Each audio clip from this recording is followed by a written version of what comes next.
Hey everybody, good morning, good afternoon, and good evening. Welcome to Beekeeping for Newbies. Thank you very, very much for taking the time to join us today. I do appreciate you. And as always, feel free to reach out, Jeff, at beekeepingfornewbies.com. It's NEWBEES.com. Well, today we are on episode 175. And as you, for those of you keeping track at home, you probably are aware that we have done no interviews this year. There's been a lot going on, and it's been a busy year. And, you know, I'm pretty selective as to who I have on, and I was really so focused on so many other things that bringing people on was not really a high priority. But this fall, like late summer, early fall, there have been so many discussions where we've started diving a lot deeper into, you know, winterization and preparing your hives and things that are important. And this is kind of an area that I've been dedicating a little bit more of my own study to kind of improve my game and hopefully be able to share information with all of you. And if you look back to episodes, 160, where we are, 169, prepping your hives for winter, episode 170, talking about natural cavities and comparing the natural cavity in the tree to what is, you know, in a Langstroth hive or other types of hive configurations, going through, you know, some of our, you know, clustering, general, what's inside the cluster and how the cluster functions. All these recent episodes have been really geared around all things getting ready for winter, basically. So with that theme in mind, I have a guest today. I think you guys are going to absolutely love her, and you're going to really enjoy the discussion. So without further ado, I'd like to introduce everybody to Peg DeSanto. Good afternoon, Peg. How are you today? I'm well. Thank you. Thank you for having me. Yeah, well, thank you so much for joining us, especially on the short notice. I wanted to get a chance to chat with you. So for everyone out there, we had a listener who is a member of our Discord room, and they had reached out to me and said, "Hey, Jeff, I've got a couple things I think are kind of interesting. I want to get you two connected together," and that's how Peg and I came together, and we'll give you a little more information on that later on. But Peg, if you can just take a few minutes and share a little bit about you, where you are, anything you feel might be good to share with the folks out there. Sure. Well, I am from Minnesota. I've been a beekeeper for 8 years, and also a registered nurse for 38 years.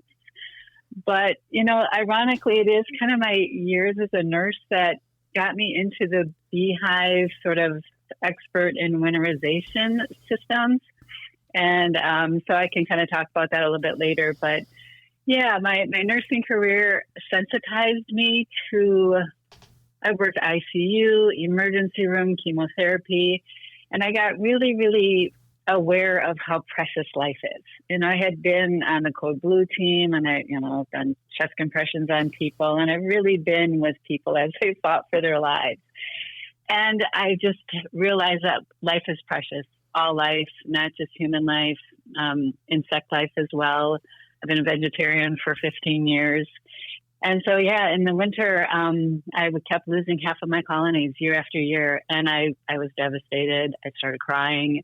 I felt sick. I mean, I'm hardwired to save lives, and, you know, my bees' lives were on me. And so it really motivated me to try to find a solution. I figured there's got to be a better way. The Bee Informed Partnership said 50 to 60% colony loss is the average in northern climates.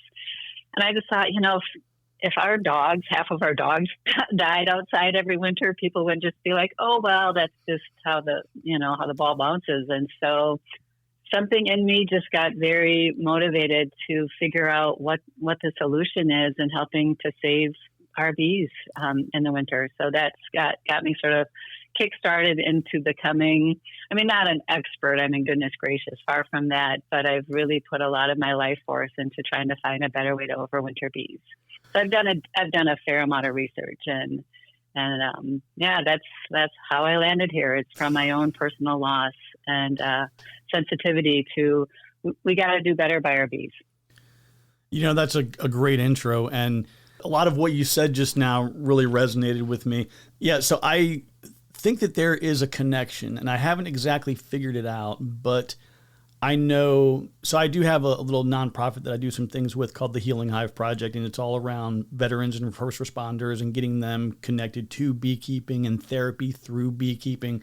But I see something very consistent in the space broadly of those who are coming from fast-paced, life-threatening kind of environments and things, who come into beekeeping and find it to be very therapeutic and relaxing, and there's just something really special about it. But that reverence for life thing is a huge, it's like a walk of life. Part of the walk you go through in your journey of life, when you get to the point where you really gain that appreciation, love, and respect for your impact on everything that's around you. Right. No, it's changed me. I mean, it really has changed my relationships. It's changed my outlook on life. When you see people, literally 4-year-olds, giving chemo to a 4-year-old, fighting for their life, you just don't take things for granted. And you go that extra mile to make a difference in people's lives and make a difference in, all life, honeybees' lives. So I absolutely, I'm a much better person for my years as a nurse. I wouldn't take that back. So I guess, as you first start in beekeeping and you're in those first couple of years, you have this thing where like every single bee, you can't close the hive up because there's that one bee left behind. And it's really challenging, especially if you ever try to transition to like a sideliner or on the commercial side of things where you're slinging boxes all day long and there's lots of collateral damage associated with that. And I think that it's interesting to see, I don't want people who are new beekeepers to lose sight of the importance of every bee, but it's that balance of, you can't stand there all day and make sure that every single one of them makes it back. And I think that we see that a lot when it comes to like mite washes. I've heard several people say, well, I don't do mite washes. I'm not sacrificing 300 bees. And the answer I always kind of try to give in that space is, yeah, I get it. But then you have to shift over, which I think is hugely relevant when you're talking about overwintering, is viewing the colony as like a super organism kind of thing. It's not just, I look at individual bees as like cells within that organism that form the tissues and the organs of the hive. So it's that challenge of, yes, I understand that each one of them is important, but for the greater good of the colony, these are the things we do. I agree with you. I feel like, the hive consciousness is every single bee does whatever it does for the greater good of the colony, period. And so if the bees were given a choice, like, hey, well, 300 of you give your lives so that we can do this alcohol test so we can improve the betterment of the health of the colony, I believe they would, because that's their consciousness. So I believe that's how they roll anyway. I mean, the fact that when they sting, they die, and so, but they're not worried about their individual lives. It's the greater good of the whole colony. And so, yeah, I do believe that would also be their choice or their consciousness, is they would give their life to know, like, how sick are we? Do we need treatment? I mean, where are we at? So you mentioned that, of course, so you're still in Minnesota today, you said? Yeah. Mm-hmm. Okay. So this is great that we have you, because we have a lot of people who are beekeeping in British Columbia, Manitoba. We've got folks in Montana. We've got at least 6 or 7 active people who I communicate with regularly out of Michigan. There is a gentleman who's I think he's in Finland, up in the Arctic Circle. We've got 1 or 2 folks from Alaska. So we have a lot of people that are in these cooler climates, and I get questions all the time. People will email and they say, hey, Jeff, I am in, wherever, it doesn't matter, North Dakota, I'm in Wyoming. This is what I've got. This is how many frames of this, X, Y, and Z. What do you think I need? What do you think is the best way? Should I wrap? Should I do this? Should I do that? Have you found some things that you would say are, because I recognize there are certain geographic elements to it, right? If you are in this particular area, well, you have different challenges than this other area. But would you say that there are 2, 3, 10, like just generic tips or things that you can say that, regardless of where you are, if you start doing these things, you're going to increase your colony's survivability substantially just with a couple of small changes? Yeah, that's a fair question. I get a lot of questions from people all over the country as well. Similar, like, well, what do I need? What's appropriate for my climate zone? Or I live on the coast and it's really humid. So I want to back up a little bit and sort of talk about overall winterizing principles, and then we can sort of get more into the weed level about specific areas, because it'll help answer the second question if we kind of look at overwintering principles as sort of the umbrella topic. And where I'd like to start with that is, as I mentioned, I did a deep dive into the science on overwintering bees. And there are two really clear divisions amongst beekeepers as to what is killing our bees. Half of them say it's the moisture, it's wet bees, and half of them say it's the cold. It's freezing cold bees. And the research actually says everybody's right. It is indeed both.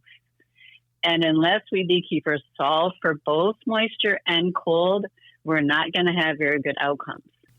And so the $1 million question is, how do you solve for both? And I want to just go down sort of the tract of moisture. So what happens in a bee colony is, as bees consume honey, a byproduct of metabolism is water vapor. Same with humans. As we digest our food, we exhale water vapor. But when that water vapor that the bees exhale hits a surface in their hive at the dew point, and not to get all scientific on you, but the dew point is a temperature where water vapor literally turns into liquid water. So like if you're, out, having a beer and your can of beer starts getting condensation on it, it's because the temperature of the beer can is at the dew point, or water vapor in the air hit it and it turned into liquid water. So that's the moisture problem in a beehive, is when their exhaled water vapor hits a surface in the hive at the dew point. And if that surface is the ceiling of the hive, and that water that's condensing starts dripping down on the bees, your bees are not long for this world. Wet bees are dead bees. So that's the glaring moisture problem. But unfortunately, what a lot of beekeepers do to manage moisture is they start drilling holes in their hive boxes to vent that moisture out. Similar, like if you're in a car in the winter and you're talking or laughing a bunch and your exhaled water vapor starts fogging up the windows in the car. To get rid of that, condensation, you crack the windows or turn on the vent and bring in cold, fresh air. And so that's what beekeepers like, oh, well, it works in the car, it probably works in the beehive, so let's, put on a quilt box that holds it or drill holes in our hive boxes. And so certainly the moisture gets vented out these holes, but what happens is the heat leaves with it. And it's a lot of heat. It's like the chimney effect. Cold air comes in the lower entrance and pushes up and out the moisture and hot air. So you've got this constant and continual source of heat loss. So you sort of solved for the moisture problem, but now you just created a cold problem. So people are like, well, what do you do if we can't vent out the moisture? And this is where science really is clear. It's consistent. I mean, all the big researchers, Etienne, Tardif, Derek Mitchell, Tom Seeley, Randy Oliver, the data, the science says the key to solving for both is you don't vent. You close up all entrances except for the lower entrance. And the way you keep the bees dry is you super insulate the top of the hive to keep it above dew point. You want to insulate it 3 times what you insulate the sidewalls. You also insulate the sidewalls, again, kind of depending on what climate zone. But being the sidewalls are cooler, condensation actually is allowed to form there, because that is where you do want the dew point to be reached, so that the bees actually have access to this very precious moisture. Bees need moisture to dilute their honey and for hydration. And so it's called a condensing hive. And it's called a condensing hive because it promotes and encourages condensation to occur in the hive, but just not on the ceiling. So it's very simple, sort of approach. Super insulate the top of the hive, also insulate the sidewalls, but less, and allow condensation to stay off the ceiling, and it pushes it to the sidewalls where the bees have access to it. And this is another interesting piece of research, that when you provide adequate insulation, and this comes from Derek Mitchell, who has his PhD at Leeds University, he said when we under-insulate or don't insulate our colonies, that the bees start clustering, right, to generate heat. They vibrate their wing muscles to generate heat. That in well-insulated hives that are not vented, the bees actually don't cluster at all. Etienne Tardif, who is in the Yukon, his bees don't cluster at all because he provides such great amount of insulation. And so when the bees aren't clustering, they're free to roam around in there, and they can walk over to the sidewalls to access the moisture condensing there. And so that's sort of the backstory of how do you solve for moisture and cold, and it's the condensing hive approach. So back to your question, well, how much insulation? Do you do top insulation, side insulation? And I want to refer to a research study done in 2023 by Tom Seeley. And he basically looked at what are the qualities of a natural tree cavity. Bees have evolved for millions of years in natural tree cavities. And so he literally cut open a bunch of tree cavities and measured, because he wanted to be able to tell beekeepers, this is how much you need to insulate your Langstroth hives in order for it to be the same as a natural tree cavity where bees would choose to live in. And this is where we start getting some numbers, quantifying how much insulation. Seeley's study said we need to provide an R30 on the top and an R10 on the sidewalls. And very briefly, R values, the R stands for resistance to heat loss, like how much does the material slow down heat loss. In Minnesota, new construction attics have a minimum of R49. Just to give you a reference. So now he's telling beekeepers R30 on top and R10 on the sidewalls. And so, we've got some numbers. And Seeley's study was done in climate zone 5. And so pretty much the climate zone 5 or colder, so 1 through 5, the research is saying R30 on top and 10 on the sidewalls. Etienne Tardif, that I mentioned, who's in the Yukon, he does R40 on top and 10 to 20 on the sidewalls.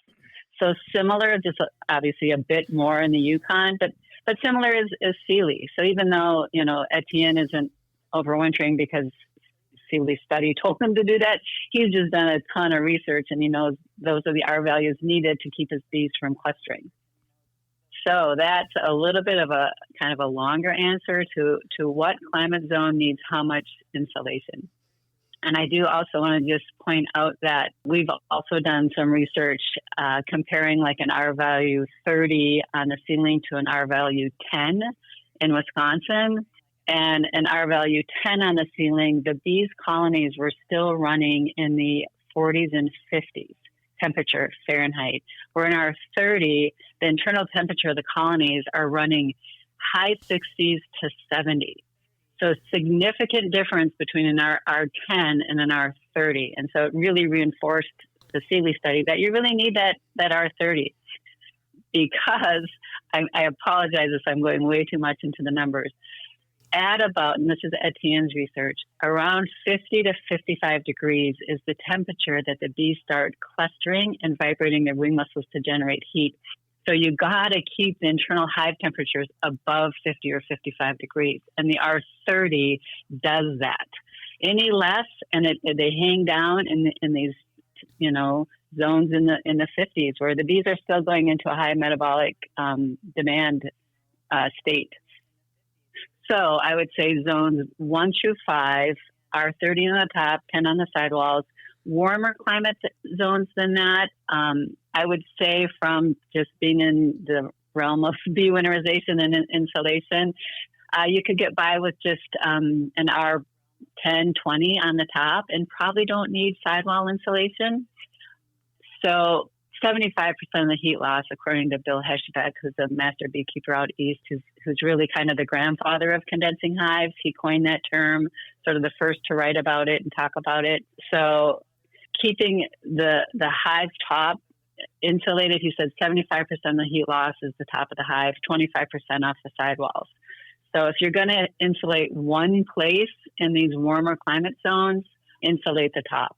And, R10, R20 should be enough to provide that protection to keep your bees out of that high stress, high metabolic demand rate.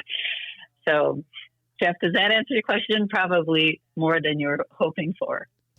No, that's absolutely perfect. That's great. And that's what I love to hear, because there's so many moving parts to it. As you were talking about it, I was thinking about, I think I had mentioned to you by email this bit of a study that I'm getting ready to conduct. And I think if anybody who had a chance to listen to the episode that was released at midnight tonight, so it was released today, it's the full details of the project I have coming up, where I'm going to be basically getting everything set up with non-insulated hives and also some insulated hives in varying configurations with nucleus colonies, 8-frame, 10-frame, single deeps, single nukes, double deeps, several different configurations, both insulated and non-insulated.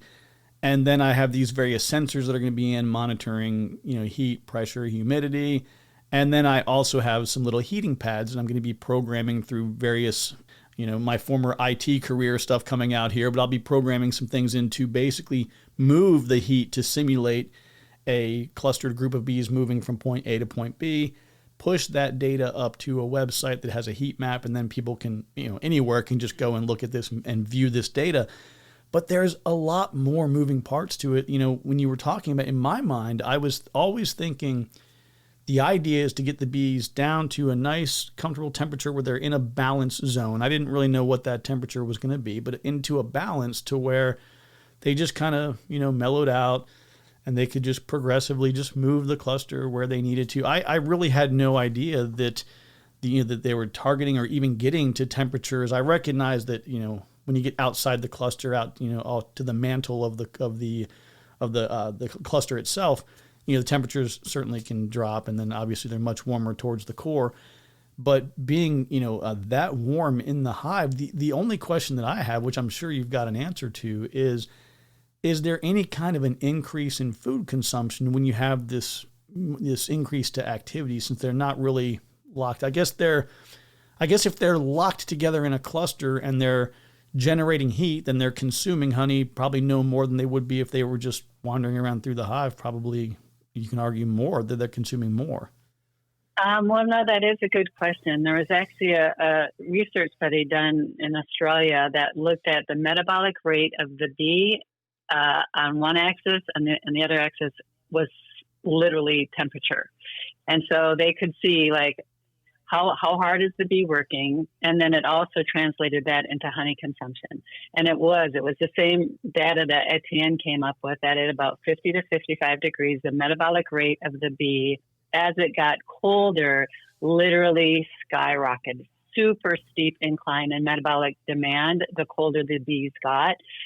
Above 60 degrees, so some people kind of think, well, as they get more active, because it's warmer now, it's 70, 80, 90 degrees, the metabolic demand went up a little bit, but very little.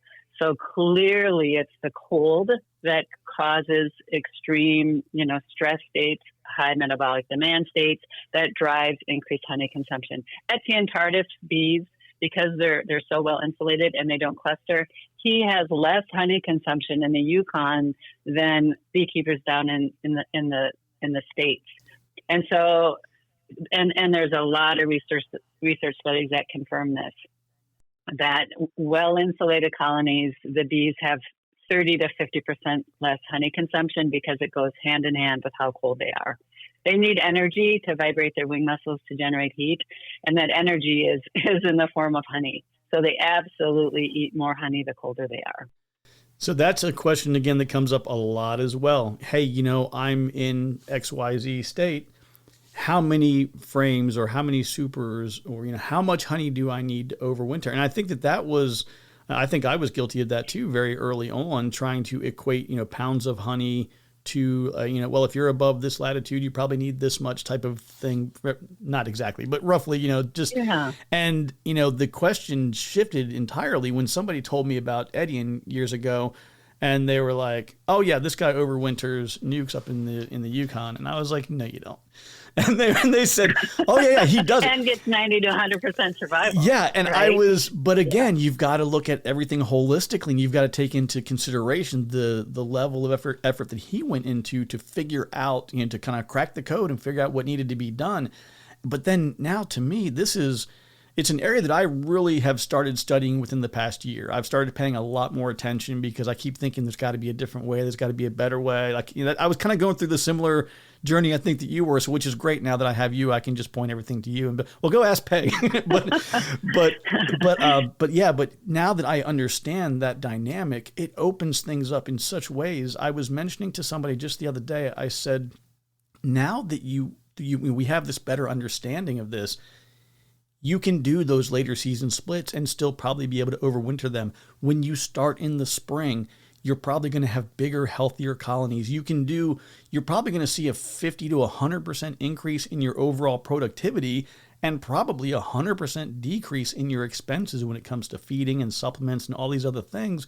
Because if you're using a traditional hive kind of Langstroth setup with, 5/8, 3/4 of an inch, kind of hardware, then you're basically having to get them really, really boosted. Like at this time of year, you're 2-to-1 sugar syrup and trying to get them to pack it away, because you don't have a choice.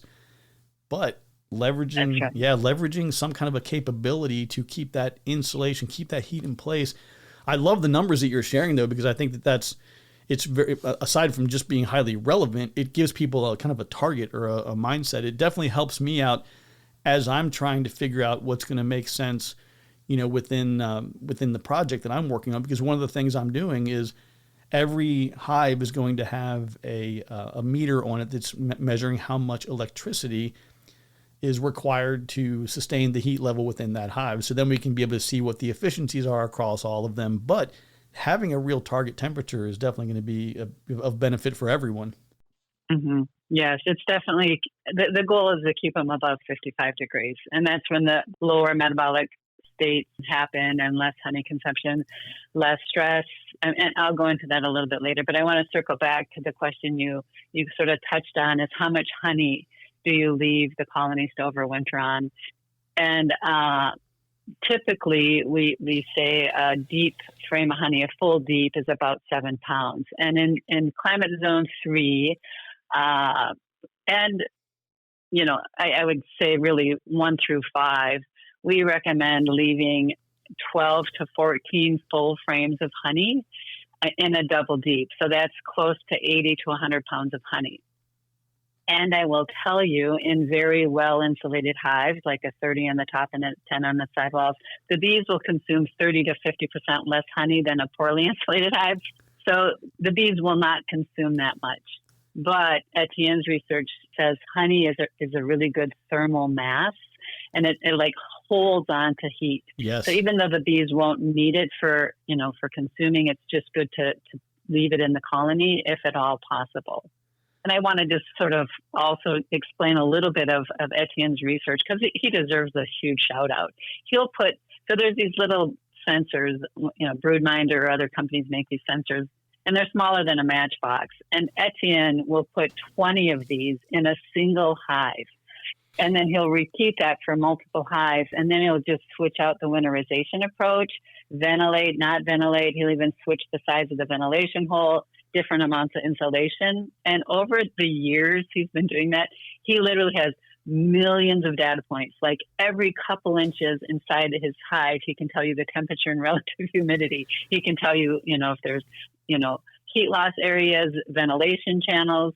And so the point is, like, the data has gotten so sophisticated that it's not a mystery anymore what's going on inside our beehives in the winter. Like, the science can inform us as to like the best practice. The data's there. And so I just wanted to touch on that is that, Etienne's, he's done a ton of research, and he's he's an engineer, and he's an extremely intelligent man. And so, as a nurse, everything we do in medicine to save lives, human lives is based in science. And so I'm a big fan of what does the science say? And the science says, Dad, do a condensing hive. It's by far the best approach to getting your bees over the winter. And it's a little bit new. I mean, this research is sort of new in the last 5 years. And so beekeepers, my hope is to help spread the education on what the research and the data says, that this is the optimal way. It's best practice. And I want to circle back to the natural tree cavities, the Seeley study. Guess what the qualities of a natural tree cavity are? Well, I kind of know a little bit. I don't want to spoil it. I don't want to spoil it. I'm sorry.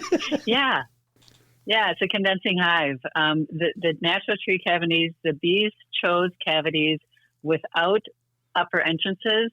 They liked enclosures with just a lower entrance. They liked live trees because of that thermal mass. And then there was sort of this infinite amount of insulation above the enclosure, so the R30, and they liked trees with very thick sidewalls, and that's the R10.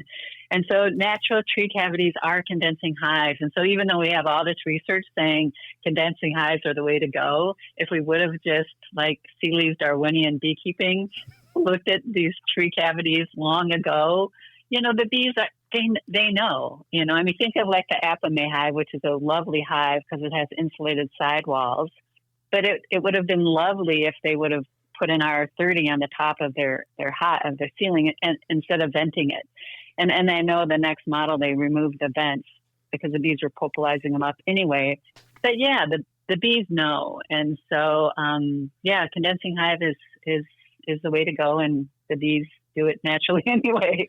Yeah, it's funny that you mentioned that last comment about how the bees propolized those upper, that upper ventilation, once it was presented. And I saw the exact same thing, and I mentioned it to you earlier, and I've mentioned it several times on the podcast as well as to people in our Discord room about it's a honey run apiaries product, but it's the all season inner cover.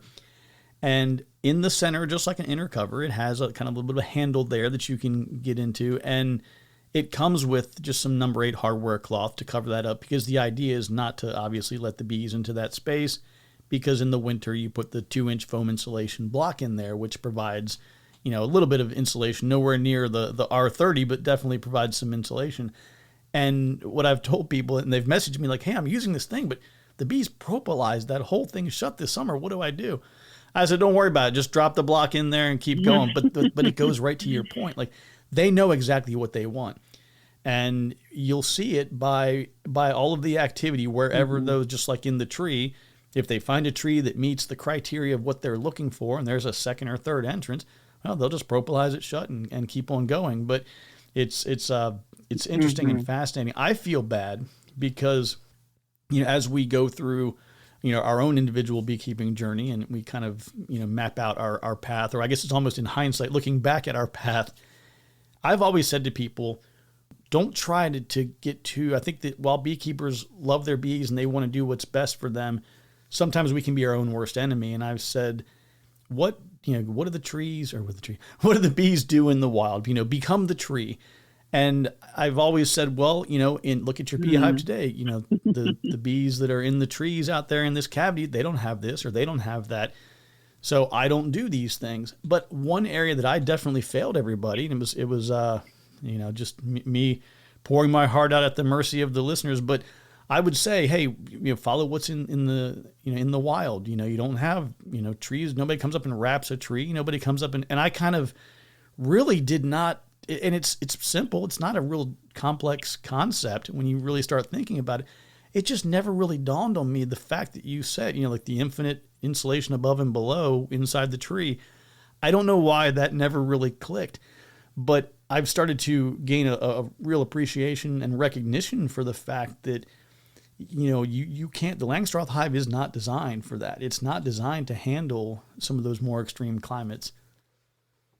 No, I mean, people sometimes say, oh, we just let bees do their thing. We don't really, kind of fuss with what they do to survive. But I would tell you a bee in Minnesota would never choose a Langstroth hive to overwinter in. And so to say, oh, we don't need to do anything, let bees be bees, it's like, well, then don't put them in a Langstroth hive because that's not fair. If you want bees to be bees, then do what they would do in the wild. And so there's just some misunderstandings of what sort of natural beekeeping, and that's different than whether you treat or not treat, but just sort of like we don't need to fuss with them and provide insulation. That's not true. We really do. For us to provide them with what they would do if they were allowed to be in a natural tree cavity. Yeah, that's a great point. When you make that crossover from, a wild animal, insect, whatever it might be, and then it is now managed, whether it's a managed herd of, cattle or, anything that might be managed, it's animal husbandry in one capacity or another. Once you make that commitment, you go down that path, you have a lot of responsibility that comes with that. And that's challenging, right? Trying to figure that out, especially for new beekeepers. There's so many new beekeepers out there. And, one of the challenges I've seen quite a bit is I can go on right now from Minnesota and do a video and say, hey, this is exactly what I do for my hives. This is how you overwinter, and this is how you do this. And I can do all these videos around all the things that need to be done. And all of those things are 100% accurate if you're probably 20, 50, maybe 100 miles away from where I'm standing. But exactly. For somebody in Texas or Florida or, up in Alaska or all these other places, there are so many unique elements and aspects to all the dynamics of beekeeping, which is where it becomes more challenging. And I do a lot of the, hey, this is what I do and I've had success with, but where you are, and this is where I've had a big emphasis on trying to join bee clubs and forming some local connections and build your local beekeeping network so that you can have people to bounce ideas off of. I guarantee you pretty much most places have at least one person who's got 15, 20 years experience. Get connected to them and say, hey, what are you guys doing? What did your granddad do? What's been going on here for a while? And then bring that together with the technology of today, and you can get a real unstoppable formula. Yes, exactly. Right. Yep. Well said. I get really geeked out about things, especially when you talk about like technology within the hive. And, so you mentioned the Etienne with the 20 sensors in a single hive. I think that the way mine are set up, it's single devices that then have 20 probes or, something like that. Nice. I think I've got one. I think one of them is actually going to have, I want to say the math has me at 28 probes, I think, in a double deep configuration. Yeah. So it's basically in between frames 1 and 2 is where it'll start. So I'm not going to put a sensor against the wall, the frame in the wall, but between 1 and 2, all the way up to between 9 and 10, and they're going to have between 2 to 3 sensors per space.